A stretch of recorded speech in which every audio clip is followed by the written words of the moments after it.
오늘은 예수의 부활로 빈집을 채우라.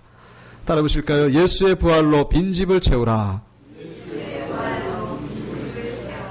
아멘. 한 기독교 여론 조사 기관에서 교인들을 대상으로 교회를 왜 다니는가 그 이유를 물어봤더니 가장 많이 나온 대답이 이 땅에서 복을 받고 죽어서 천국 가기 위함이다 라는 대답이 제일 많이 나왔다는 것이죠. 정답이라고 생각합니다. 이 땅에서 복을 받고 죽어서 천국 가기 위해서 우리가 교회를 다니는 것이고 신앙생활을 하는 것이죠. 여기에 무슨 이론의 여지가 있겠습니까? 그런데 우리가 죽어서 천국 가는 것은 더 이상 이론이 없겠죠. 다른 의견이 없을 것입니다. 그러나 이 땅에서 복을 받는 것은 과연 무엇인가? 여기에 대해서는 참 간단하게 설명하기가 어렵다는 것이죠. 이 땅에서 복을 받는 것이 과연 어떤 삶인가? 그 복이라고 하는 것도 사실 그 개념을 정의 내리기가 쉽지 않은 거예요. 그게 물질의 복을 얘기를 하는 건지, 영적인 복을 얘기를 하는 건지, 건강의 복을 얘기를 하는 건지. 그리고 교회를 다닌다고 해서 다 복을 받습니까?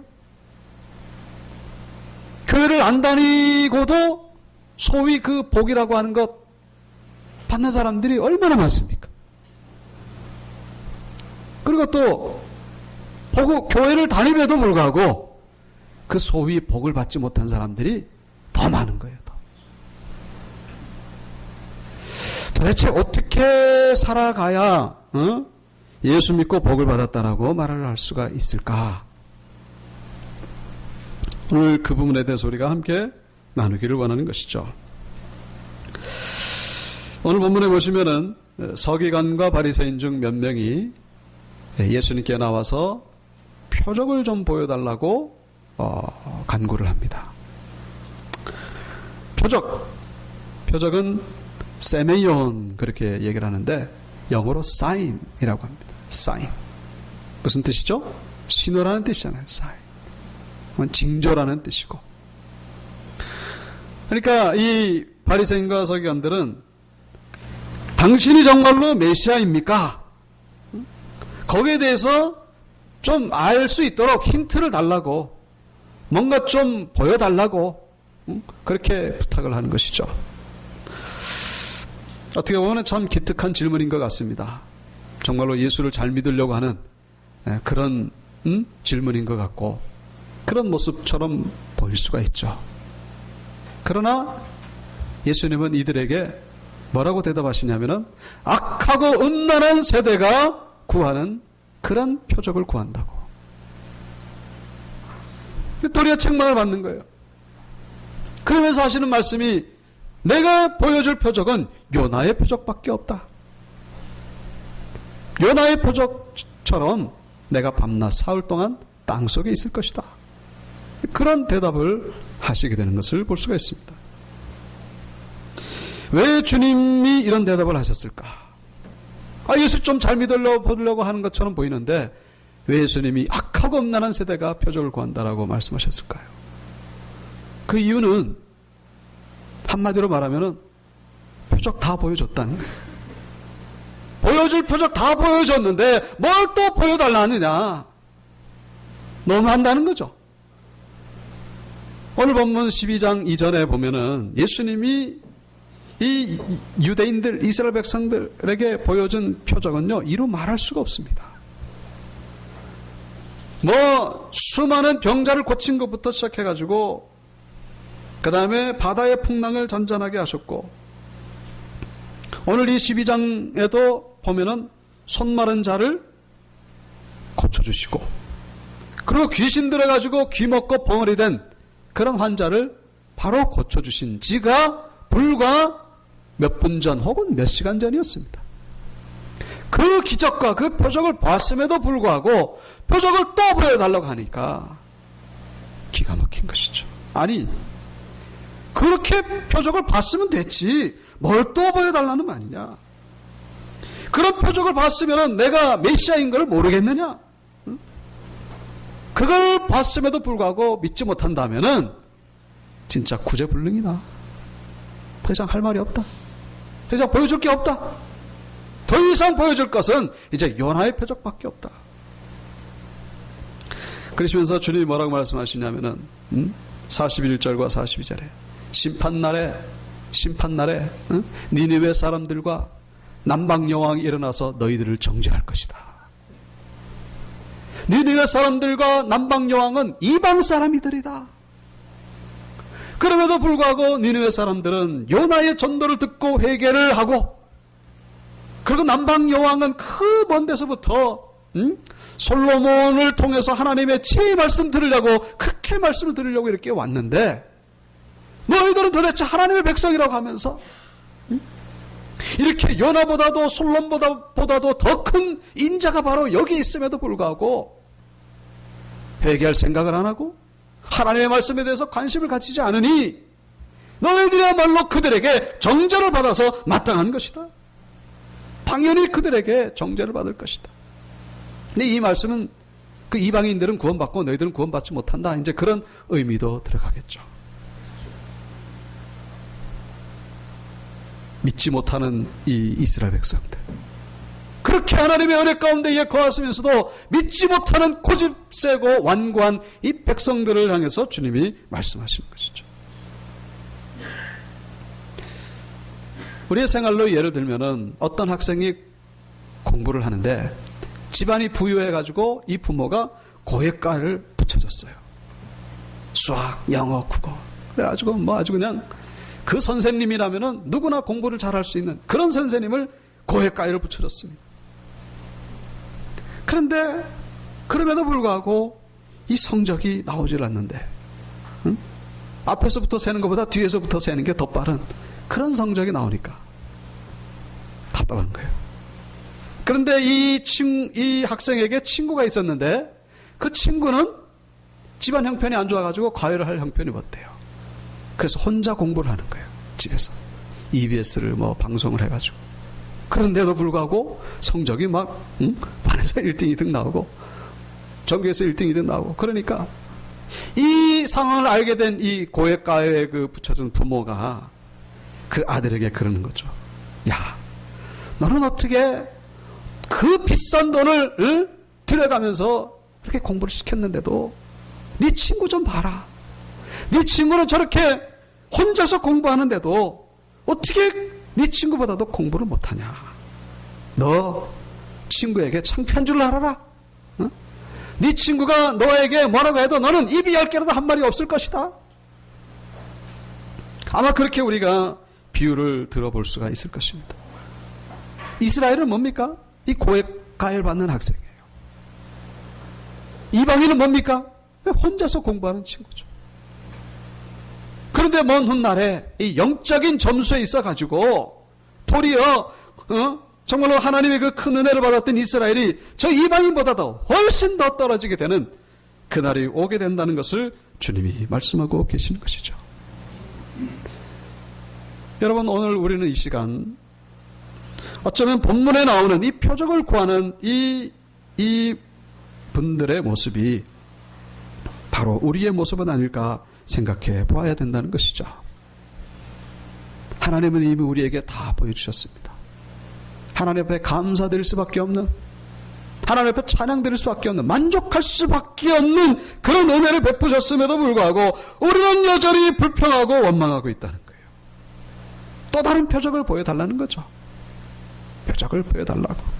왜 표적을 안 보여주십니까? 그러고 있다는 것입니다. 흥미로운 것은 그 뒤에 16장에 가보면은 똑같은 요구를 하고 있습니다. 똑같은 요구를. 16장 1절, 바리새인들과 사두개인들이 와서 예수를 시험하여 하늘로부터 오는 표적 보이기를 청하니. 표적을 또 보고 있어요. 자, 그러니까 이 16장 전에는 또 어떤 기적이 나오냐면은 그 유명한 오병이어의 기적이 나오고, 그리고 또 예수님이 물 위를 걷는 그런 기적이 나오는 것을 볼 수가 있습니다. 자, 그러니까 이 유대인들은 뭡니까? 한마디로 표적 중독자라고 말할 수 있죠. 표적에 중독이 걸린 거예요. 어떤 기적, 어떤 눈이 번쩍하는 그런 대박 터지는 사건, 이런 거에 이게 중독이 걸린 거예요. 그런 게 일어나야만 겨우 신앙생활을 하는,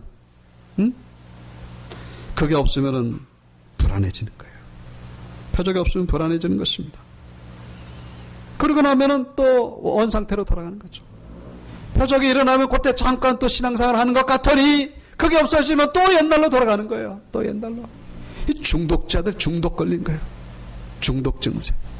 표적이 없으면 예수님 없는 거고, 표적이 없으면 하나님이 없는 것이고. 그래서 예수님이 그렇게까지 말씀하신 적이 있죠. 요한복음 6장 26절. 내가 진실로 진실로 너희에게 이르노니 너희가 나를 찾는 것은 표적을 본 까닭이 아니요 떡을 먹고 배부른 까닭이로다. 예수님 얼굴 보면 뭐가 생각나는 거예요? 떡이 생각나는 거예요. 예수님은 어떤 분이에요? 떡 주는 분이에요. 떡 주는 분.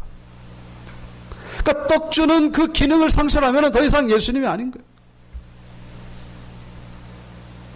떡을 주면 됐지, 예수님이 메시아건 하나님의 아들이건 그건 나에게는 아무 관심이 없다는 거죠. 나에게 오직 최고의 관심은 뭐냐? 떡이라는 거예요. 떡 먹으러 가자. 예수님이 나타났다. 떡 먹으러 가자. 네? 오늘 떡 안 준대. 그럼 그래? 에이, 갈 필요 없네. 떡 안 주고 말씀만 준대. 그럼 에이, 재미없어. 안 간다는 거예요. 표적 중독자들. 그래서 예수님이 십자가에서 못 박히셨을 때에 한 사람도 남김없이 다 예수님 곁을 떠난 것은 당연한 것이라고 말할 수 있습니다. 왜냐? 예수님께 기대했던 것이 떡이었으니까. 저분 십자가에서 죽네. 이젠 떡 못 주네. 떡 못 얻어 먹네. 갈 필요가 없는 거예요. 다 떠나는 것이죠. 놀라운 것은 예수님의 제자들도 떠났다는 것이죠. 그 믿음이 있는 줄 알았던 제자들. 백성들은 그렇다 치더라도 어떻게 제자들도 떠나느냐. 베드로는 심지어 뭐라 그랬습니까? 다른 제자들은 다 떠날지라도 나만큼은 떠나지 않겠습니다. 아주 그렇게 맹세하면서 그러더니 결국 어떤 여자아이가 당신 예수 믿는 사람이지? 그 질문 앞에 허무하게 너무나 속절없이 그렇게 무너진 장면을 우리가 기억을 할 수가 있습니다. 자, 그런데 놀라운 것은 뭡니까? 더 놀라운 것은 사도행전에 가보시면은 다 떠났던 그 제자들이 어떻게 다 다시 모여드는 거예요. 다 다시 모여드는 것입니다. 어찌 짜고 그런 것처럼 예수님께로 다 다시 모여드는 거예요. 그러면서 죽기를 각오하고 죽음을 두려워하지 아니하고 순교자가 나오고 복음을 전하는 자들이 됐던 것을 볼 수가 있습니다. 그 이유가 뭘까요? 그 이유는 바로 진정한 표적을 받기 때문이라는 거예요. 그 진정한 표적. 그 진정한 표적이 뭡니까? 오늘 본문에 나오는 요나의 표적이죠. 요나의 표적. 요나의 표적을 보기 전까지 우리는 아직 표적을 본 사람이 아니라는 거예요. 죽은 자가 살아나고 무슨 예수님 물리를 걷고 먼저 지구가 격변하고 그런 표적을 경험했다고 해도 요나의 표적을 경험하기 전까지 아직 그 사람은 믿을 수가 없는 거예요. 그 사람은 참신자라고 말할 수가 없다는 거예요. 요나의 표적. 요나의 표적은 뭡니까? 한마디로 부활의 표적이죠. 예수님의 부활의 표적. 요나가 하나님의 명령대로 니느웨에 가서 복음을 전해야 되는데 불순종한 거예요. 왜 불순종했죠? 그 니느웨는 아수르의 수도인데 아수르가 이스라엘을 그렇게 괴롭혔기 때문에 그들에게 가서 복음을 전하면 저들이 회개하면 하나님의 심판을 면할 것이라는 걸 생각하니까 그것만은 용납할 수가 없는 거예요. 저 우리를 괴롭히는 저 아수르 민족 하나님의 심판을 받도록 그냥 내버려 두지 왜 저들에게 가서 복음을 전해가지고 회개하고 심판을 면하도록 하는 것인가. 이게 용납할 수가 없는 거예요. 그래가지고 하나님의 명령이었지만은 불순종하고 니느웨에 가야 되는데 반대 방향 다시스로 갔던 것이죠. 근데 하나님이 그 다시스로 도망가는 요나에게 풍랑을 만나게 하셔가지고 결국 요나는 풍랑이 있는 물 위에 떨어졌고, 그리고 큰 물고기 뱃속에서 3일 동안 있다가 3일 동안 뭡니까? 죽었다는 거죠. 인간적으로 말하면 죽은 거예요. 3일 동안 죽었다가 다시 살아나서 이제 하나님의 말씀대로 복음을 전하고, 그 니느웨가 하나님의 심판을 면했다고 하는 그 이야기. 그것처럼 예수님이 어떻게 된다는 거예요? 십자가에서 죽으시고 무덤 속에 3일 있다가 그 다음에 다시금 부활하는 것. 이것이 최고의 표적, 최후의 표적이 될 것이라고 주님이 말씀하고 계시는 것이죠. 여러분, 이 부활의 표적은요, 내 삶 가운데 일어난 것은 아니에요. 그럼 예수님이 죽었다가 살아난 거지 나하고는 어떻게 보면 아무 상관이 없는 거예요. 내 병이 나았다거나, 나에게 무슨 물질의 대박이 터졌다거나, 나에게 무슨 큰 기쁨이 일어났다거나 그런 게 아니에요. 차라리 그걸 하면 없더면 더 좋겠죠. 그러나 예수님의 부활은 어떻게 보면 아무 상관이 없는 거예요. 그런데 그것이 뭐라고요? 최후의 표적이고 최고의 표적이라는 것을 우리에게 말씀해 주고 있는 것이죠. 부활의 표적, 십자가의 표적. 이 표적이 내 안에 들어오지 않으면은 아직 나는 표적을 경험한 사람이 아니라는 거예요. 그 사람은 흔들릴 수 있다는 것이죠. 아무리 무슨 암덩어리가 떨어져 나가고 무슨 소경이 눈을 뜨고 백날 해봐야 믿을 수가 없다는 거예요. 흔들릴 수 있다는 것입니다. 내 안에 예수의 십자가와 부활이 온전히 믿음으로 여겨지지 않는다면은 그 사람이 경험한 표적은 믿을 수가 없다는 거예요. 예수님이 요나의 표적을 여기서뿐만 아니라 요한복음에서도 말씀하시는 것을 발견할 수가 있죠.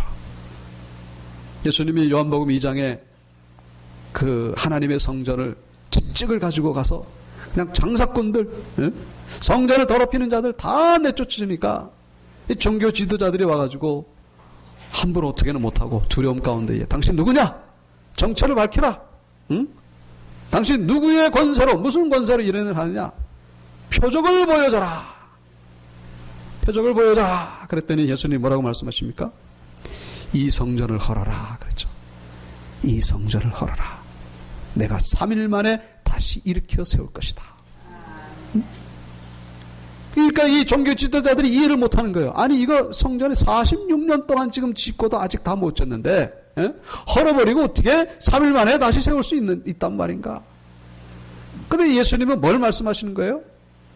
자기의 성전된 육체를 가리켜 말씀하시는 것이라고 요한복음 2장에 나오는 것을 보게 됐죠. 뭡니까? 예수님이 십자가에서 죽으시고 부활할 것이다. 이것이야말로 내가 메시아 되는 진정한 표적이라는 것을 너희들이 알게 될 것이다. 말씀하고 계시는 것이죠. 사랑하는 성도 여러분, 제자들이 변화된 것은 오병이어의 기적으로 변화된 게 아니에요. 제자들이 정말로 예수님을 따라서 십자가를 지기까지 변화된 것은 예수님이 무리를 걷고 무슨 죽은 자를 살리고 그런 기적으로 변화된 게 아니라는 것입니다. 물론 그것이 조금 영향은 있었겠죠. 그러나 그 기적은 그때뿐이었다는 것입니다. 그때뿐이었어요. 이들이 정말로 성령 충만함을 받고 죽음을 각오하고 사명의 길을 걸어간 것은 오직 십자가에서 죽으시고 부활하신 예수님을 만난 이후부터라는 사실을 우리가 잊어서는 안 된다는 것입니다. 그래서 오늘 본문에 나오는 유대인들처럼 표적 보여달라고 간구하지 마시고 예수님의 부활이 나의 부활이 되게 해달라고, 정말 예수님의 부활이 내 심령 가운데 가득 채워지게 해달라고 간구하는 그런 기도가 있어야 된다는 것입니다.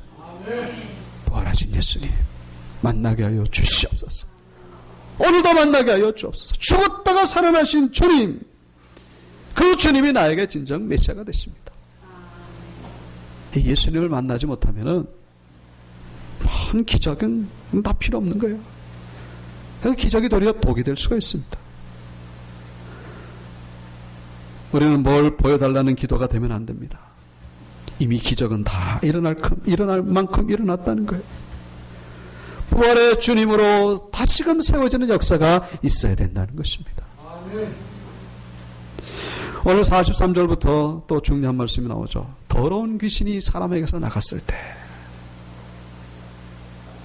물 없는 곳으로 다니며 쉬기를 구하되 쉴 곳을 얻지 못하고 이에 이르되 내가 나온 내 집으로 돌아가리라 하고 와보니 그 집이 비고 청소되어 수리되었거늘 이에 가서 저보다 더 악한 귀신 7을 데리고 들어가서 거하니 그 사람의 나중 형편이 전보다 더욱 심하게 되느니라. 이 악한 세대가 또한 이렇게 되리라. 어떤 사람에게서 귀신이 붙었는데 나가버렸어요. 근데 귀신이 나가가지고 어디 또 들어갈 데 없나 뭐 이렇게 물 없는 곳, 은혜 없는 곳 막 찾아다니다가 찾지를 못하다가 지난번 옛날에 들어갔던 그 집이 그리워서 다시 가본 거예요. 가봤더니 이게 웬걸 아주 청소가 잘 돼 있고 아무것도 없는 텅텅 빈 집이에요. 이야, 이거 잘 됐다. 그래가지고 자기만 들어가는 것이 아니라 7 귀신을 데리고 와가지고 7 귀신은 완전수죠. 응? 요한계시록 7 영, 성령님 완전한 영처럼 7 귀신을 데리고 들어와가지고 이 사람의 상태가 이전보다도 더 심하게 되었다라고 주님이 말씀하고 계시죠. 이게 무슨 내용입니까? 뭐 여러 가지 해석할 수 있겠지만 이 이스라엘의 영적 상태를 얘기를 하고 있는 거예요. 예수님이 메시아로 오셔가지고 수많은 환자들 고치고 귀신들을 쫓아내시고 그리고 천국 복음을 전하신 것, 이게 뭐예요? 영적인 청소를 한 거예요. 청소를 한 겁니다. 그래가지고 귀신이 떠나간 거예요. 이 민족 가운데서 떠나간 겁니다. 근데 문제는 그 다음이 문제라는 거예요. 그 다음이 문제. 떠나간 거 그걸로 끝난 거예요. 이 백성들의 그 영적인 상태 가운데에 더러운 귀신이 다 떠나갔으면 그 다음에 해야 될 게 뭡니까? 그 다음에는 예수를 메시아로 영접해야죠. 예수를 나의 구원자, 나의 주인으로 모셔야죠. 모셔야 되는데 그게 없는 거예요. 그게 없고 그냥 텅 빈집이 된 거예요. 빈집. 사랑하는 성도 여러분, 빈집이 되지 마시기를 주 이름으로 축원합니다. 빈집이 되면 안 돼요. 빈집은 우선 돼야죠. 우선은 빈집이 돼야 됩니다. 응? 우리 안에서 더러운 귀신들 다 내보내고 내 안에 세상의 욕망과 세상의 정욕과 세상의 변화가 다 예수님의 말씀으로 다 내쫓아야 됩니다. 중요한 것은 빈집 그 상태로 가만히 놔두면 안 된다는 거예요. 우리의 빈집을 뭐로 채우라? 오늘 말씀의 제목이죠. 예수의 부활로 채우라는 것입니다. 부활의 예수님으로 우리의 심령을 채우라는 것입니다. 청소는 잘하는데 채우는 게 없어요. 채우는 게 없으면 어떻게 된다고요? 다시 들어온다는 것입니다. 귀신이 다시 여러분의 심령 가운데 들어올 수 있다는 거예요. 예수의 부활로 채우지 않으면은 소용없습니다. 헛수고예요, 헛수고. 기껏 청소했는데 그게 다 도루묵으로 돌아간다는 것입니다. 여러분, 예수 믿다가 자살하는 사람, 예수 믿다가 떠나는 사람, 예수 믿다가 실패하는 사람 얼마나 많습니까? 왜 그래요? 왜?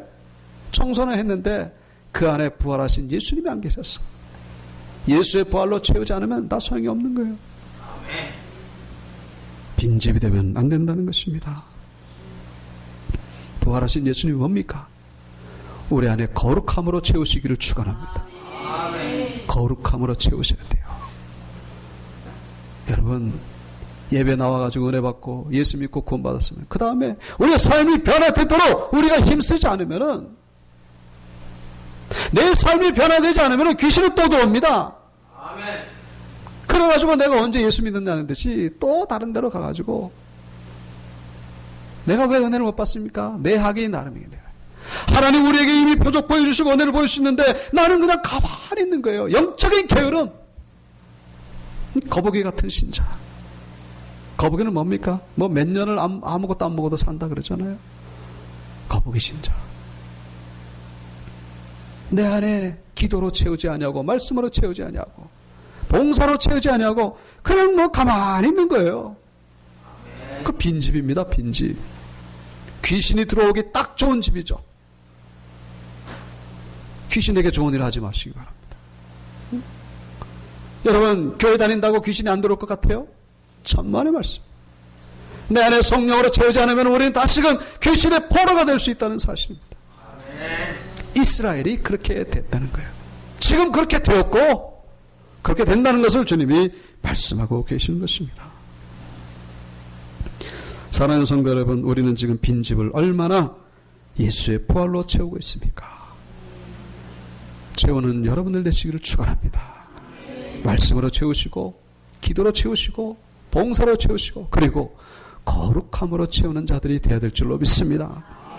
그럴 때 비로소 우리는 하나님이 기뻐하신 자들, 내가 복 받았노라고 자랑스럽게 말할 수 있는 자들이 될 수가 있다는 거예요.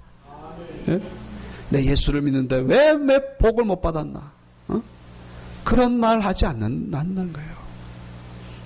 신앙생활을 어떻게 해야 내가 복을 받는 것인가에 대한 대답이 바로 여기에 있다는 것입니다. 말씀을 마치겠습니다. 우리 다시 한번 그런 이상한 표적 구하지 마시고, 물론 우리가 어렵고 힘들 때에는 하나님 앞에 도움을 구해야죠. 우리의 근본 마음이 부활의 주님께 가 있어야 된다는 것입니다. 예수의 부활, 예수님의 십자가, 거기에 진정한 능력이 있음을 기억하시고 예수 안에서 믿음으로 승리하는 모두가 되시기를 주님의 이름으로 축원합니다.